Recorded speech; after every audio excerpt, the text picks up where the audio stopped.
بسم الله الرحمن الرحيم. اهلا بيكم في حلقه جديده. ايه حقيقه ان في شقق نازله لاصحاب المعاشات واللي يقدر يقسطها لحد ما يوصل لسن ال 75 سنه؟ طبعا هنا بنتكلم في الناس اللي سنها يتخطى ال 50 او ال 60 سنه، مش بنتكلم على اقل من كده. ما هو اصحاب المعاشات اكيد سنه يا معدي ال 50 لو هو كان طالع معاش مبكر من فتره قبل تعديلات القانون، او لو معدي ال 60 هو دول اصحاب المعاشات. طيب فين الكلام ده؟ طبعا انا شفت مواقع كتير، وفي موقع مشهور ومعروف دون ذكر اسمه ولقيته فعلا منزل، وحد كان بعت لي الفيديو او البوست اللي كان نازل على الموقع دوت، ودخلت عليه وشفت لقيته فعلا منزل كده وبيقول ان في شقق لاصحاب المعاشات وتقدر تقسطها لحد سن ال 75 سنه. طبعا ما اعرفش، انا حتى دخلت واتكلمت مع الصفحه عشان اعرف المصدر بتاعه ايه، ما حدش رد عليا، فعرفت ان هو كلام ليه طبعا جذب الانتباه، وان هو يبقى يعني عنده متابعين كتير وعنده ناس داخله على الصفحه. التفاصيل ايه؟ التفاصيل ايه؟ مفيش حاجه اسمها كده يا فندم.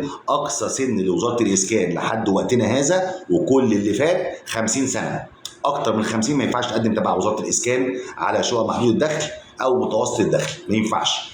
اما شقق الايجار معاك نوع نازل لحد سن ال 35 ونوع نازل لحد سن ال 45. اكتر من كده مفيش. هو بقى لو بيتكلم على حد عامل اعلان مطور عقاري منزل، هو ما ردش عموما، بس ما اعتقدش ان في مطور عقاري عمره هيقسط لحد سن 75 سنه.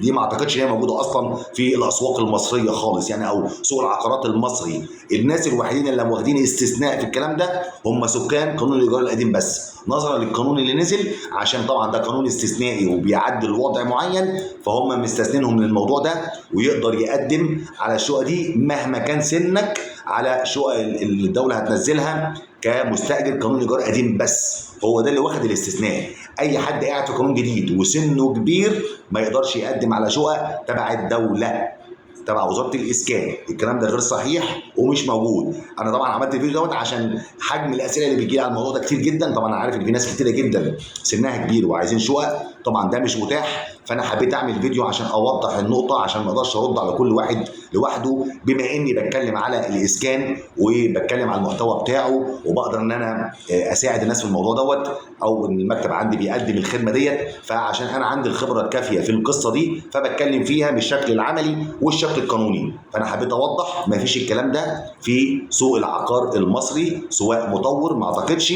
وطبعا وزاره الاسكان ما فيش اصلا. فيا رب تكون المعلومه وضحت. وخلي بالكم يا جماعه من اكاذيب المنشورات اللي بتنزل على السوشيال ميديا، لازم يبقى انت متاكد من مصدر المعلومه، يا اما من الصفحات الرسميه للوزاره، يا اما حد انت بتثق في كلامه وبيقدم محتوى محترم ويبقى صادق في المعلومه بتاعته. يا رب تكون الفيديو عجبكم والمعلومه وصلت. شير عشان غيرك يعرف المعلومه، وتابعني الفتره اللي جايه عشان اي معلومه جديده تخص الشقق اللي هتنزل ان شاء الله في خلال الفتره شهر 8 وشهر 9 هتلاقي المعلومه عندي. خليك متابعني وان شاء الله ربنا يكرم ونقدر ان احنا نساعد الناس في الحصول على وحده سكنيه. تحياتي ليكم، لايك وشير ومتابعه عشان يجي لك كل جديد. السلام عليكم.